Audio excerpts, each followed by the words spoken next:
یہ کوئی ہماری خواص نہیں بلکہ ہمیں ہمارے نبی کریم صلی اللہ علیہ وآلہ وسلم سے یہ خبر مل چکی ہے۔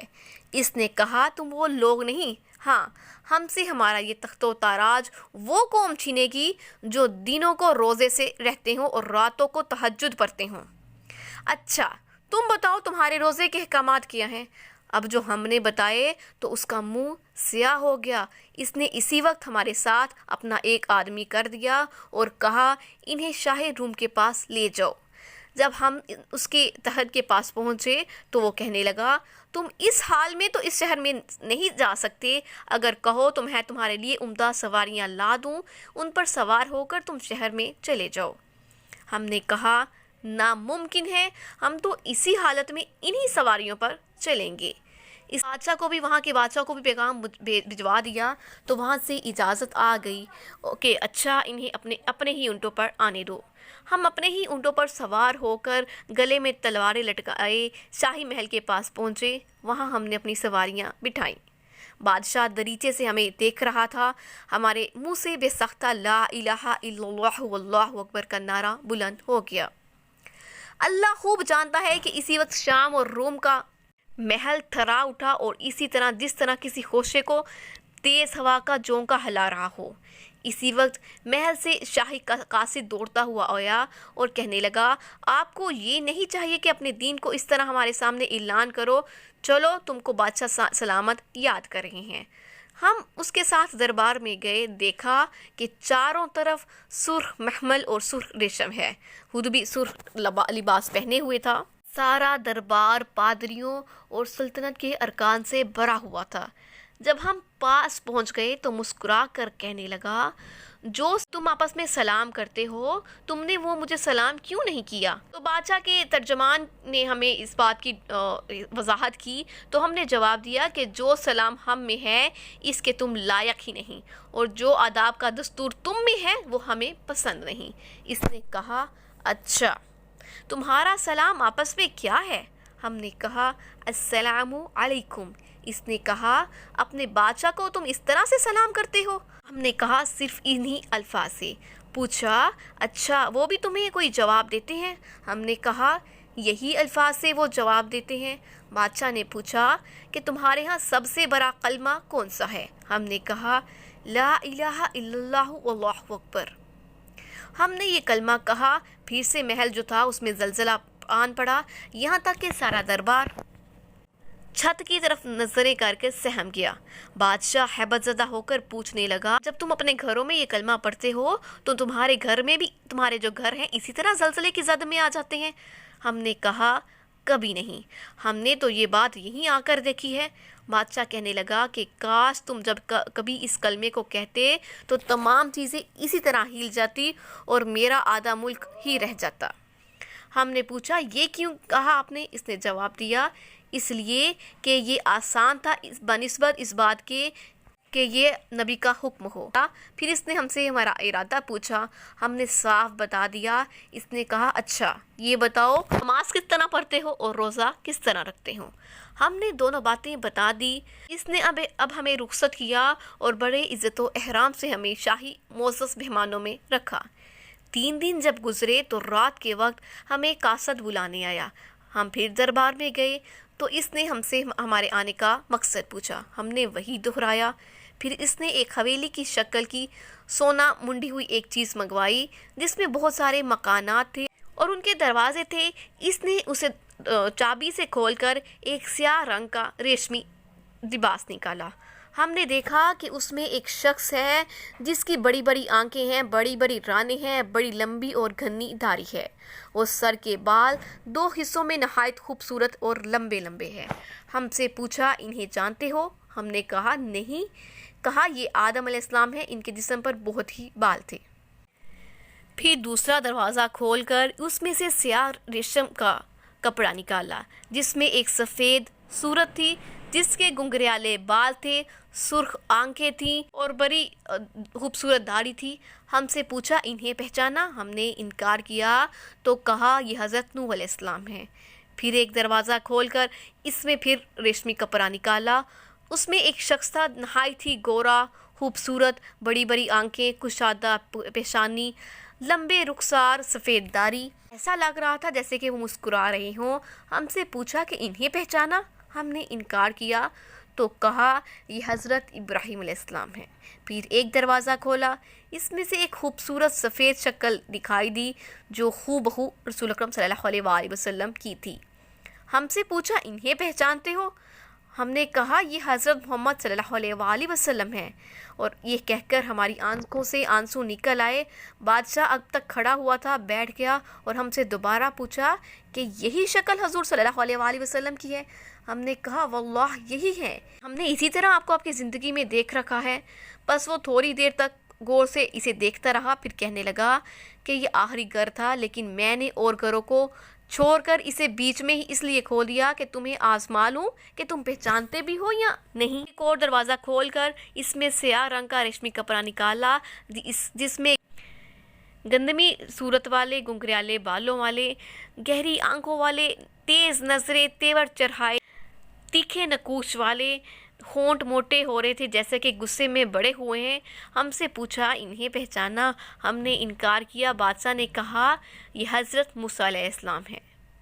اسی طرح کی ایک اور صورت تھی، قریب انہی جیسی تھی، مگر ان کے سر کے بال ایسے لگ رہا تھا جیسے ان کو تیل لگا ہوا ہو۔ ماتھا جو تھا ان کا کشادہ تھا، آنکھیں بھی کشادہ تھیں۔ ہم سے پوچھا انہیں جانتے ہو؟ ہمارے انکار پر کہا یہ حضرت ہارون علیہ السلام ہیں۔ اسی طرح سارے انبیاء کے بارے میں ہم سے سوالات کیے۔ پھر ہم نے پوچھا کہ آپ کے پاس یہ صورتیں کہاں سے آئیں؟ یہ تو ہمیں یقین ہو گیا ہے کہ یہ تمام انبیاء کی اصلی شکلیں ہیں، بالکل ٹھیک نمونے تم لوگوں نے بنا رکھے ہیں، کیونکہ ہم نے اپنے پیغمبر صلی اللہ علیہ وآلہ وسلم کی صورت کو بالکل ٹھیک اور تندرست پایا۔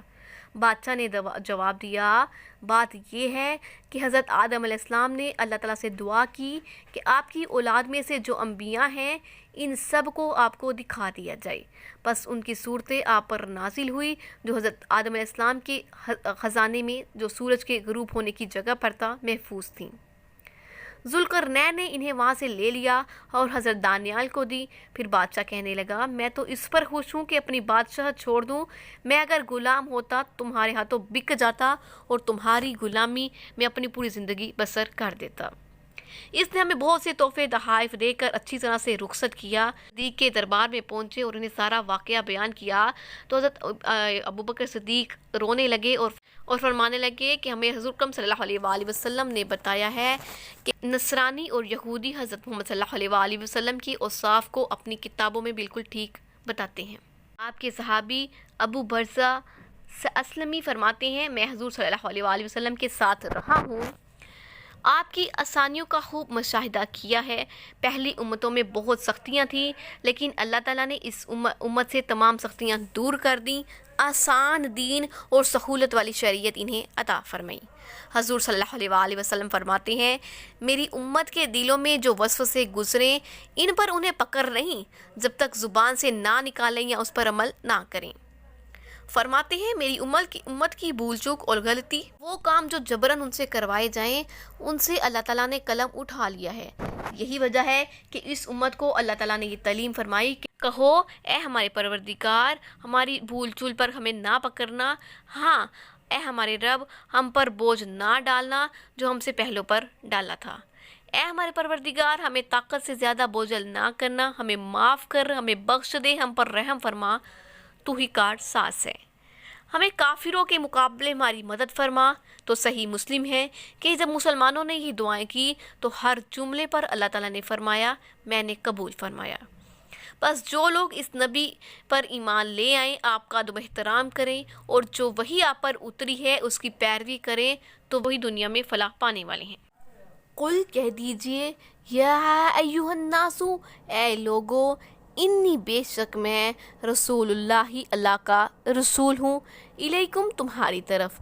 تو اے محمد کہہ دو کہ لوگوں میں تم سب کی طرف اللہ کا پیغمبر ہوں، جمیع سب کی طرف، ملذی وہ ذات لہو جس کے لیے ملک السماواتی بادشاہی آسمانوں کی ہے والارض اور زمین کی، لا نہیں الہ کوئی معبود الا مگر ہوا وہی ہے، اس کے سوا کوئی معبود نہیں ہے، یحیی زندہ کرتا ہے و یمیت اور مارتا ہے، وہی زندہ کرتا اور مارتا ہے، فآمنو پس ایمان لے آؤ باللہ اللہ پر و رسول ہی اور اس کے رسول پر.